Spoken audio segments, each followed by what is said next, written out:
Olá, dando prosseguimento ao nosso assunto, teologia do culto, eu quero começar a falar hoje, eu vou gastar alguns vídeos falando sobre o sacramento da ceia do Senhor.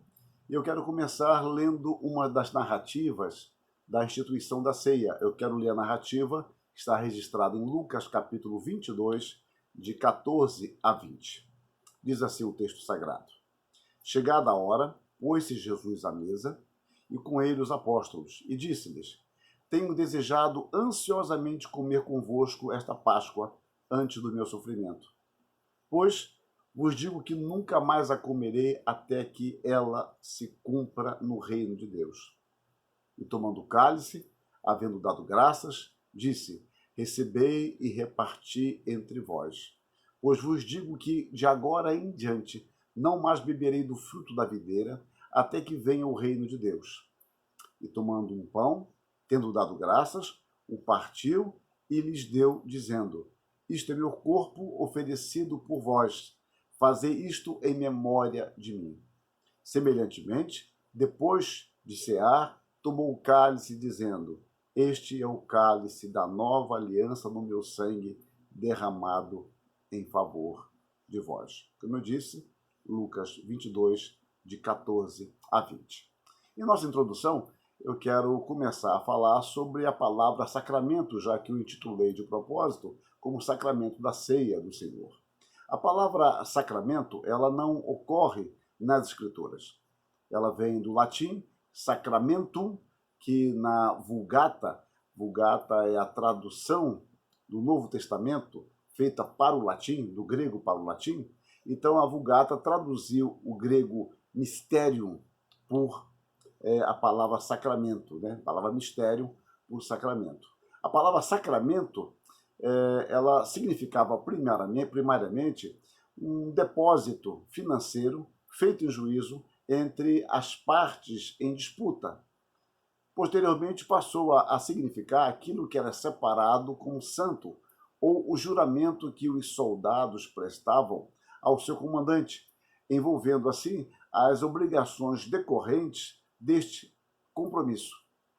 Assim, a palavra avançou do sentido religioso para o sentido jurídico, designando uma iniciação ao serviço militar confirmada por meio de um juramento de fidelidade. Tornou-se tão clássica a definição pioneira de Agostinho de sacramento como sendo a palavra visível de um sinal invisível, ou, dito de uma outra forma, de forma até mais clara, é um sinal visível de uma graça invisível. Então você tem no sacramento um sinal. Uma das características do sinal é que ele aponta para uma realidade além de si mesmo. O sinal não termina nele mesmo, mas ele aponta para a mensagem que ele quer transmitir. Então, dentro dessa concepção, a palavra visível seria o sinal. Nós temos o pão e o vinho, que aponta para uma graça invisível operada em nós. Bom, prossigamos ainda. Na escolástica, predominou o conceito de sacramento como a palavra visível de Deus, distinguindo-a, mas não a separando, da palavra audível de Deus, ou seja, da Escritura sagrada. Bom, vejamos agora o significado de sacramento para a teologia reformada. Né? Eu já vou direto para a teologia reformada, que é o que me interessa mais propriamente. E aqui eu tomo o Catecismo Menor de Westminster. Então, na pergunta 92, respondendo sobre o sacramento, assim podemos ler: um sacramento é uma santa ordenança instituída por Cristo, na qual, por sinais sensíveis, Cristo e as bênçãos do novo pacto são representados, selados e aplicados aos crentes. Partindo desta definição, podemos destacar algumas coisas sobre os sacramentos. Primeiro, os sacramentos são uma ordenança divina.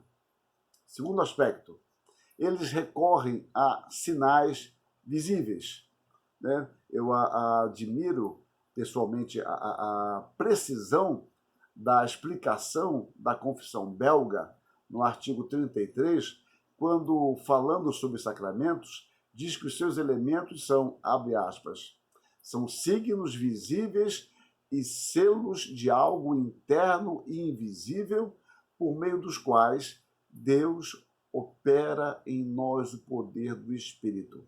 Assim, pois, eu grifaria a partir daqui, assim, pois, os sinais não são vãos nem vazios, para enganar-nos, porque Jesus Cristo é sua verdade, sem o qual eles não seriam absolutamente nada. Fecha aspas.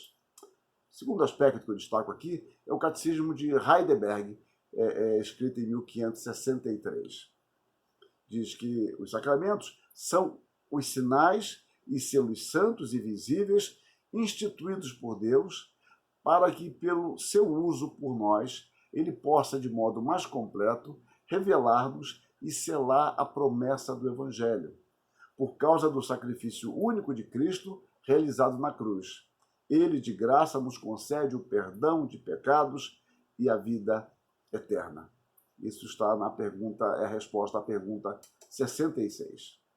Dessa definição, devemos destacar algumas ideias. Os sacramentos foram instituídos por Deus. Segundo, são sinais santos e visíveis. 3, fundamentados no sacrifício único de Cristo, ou seja, não são sinais vazios ou criados aleatoriamente pela nossa vontade, mas tem um fundamento histórico, concreto, o sacrifício de Cristo. E o quarto aspecto, o seu uso correto propicia a Deus, de modo mais completo, revelar e selar a promessa do Evangelho, que envolve o nosso perdão e a vida eterna.